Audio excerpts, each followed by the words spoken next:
సహోదర ప్రేమ కలిగిన సంఘములో తెలియజెప్పబడిన మాట ఏమిటంటే, నీ క్రియలను నేను ఎరుగుదును. 7 సంఘాల్లో 2 సంఘాలు మాత్రమే పాజిటివ్ మాటలతో పలకబడినాయి. ప్రియులారా, అనుకూలమైన మాటలు 2 సంఘాలకు మాత్రమే.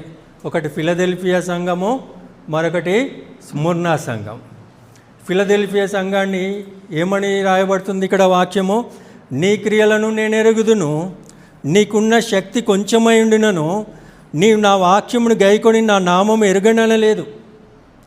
అనగా నీలో ఉన్న శక్తి కొంచెమైనా కానీ, నీ క్రియలు కొద్దిగా ఉన్నా కూడా ప్రభు ఏం చేస్తా అంటున్నాడు? నీవు నా వాక్యమును ఎరిగి ఉన్నావు, గైకొని ఉన్నావు.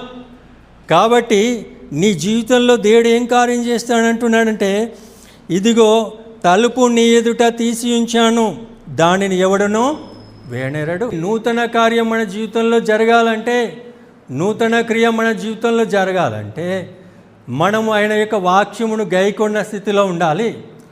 ఫిలదెల్ఫియా సంఘానికి వ్రాయబడుచున్న మాట మన జీవితానికి మనం అప్లై చేసుకుందాం, మన కుటుంబ జీవితానికి అప్లై చేసుకుందాం, మన సంఘ సహవాసానికి అప్లై చేసుకుందాం.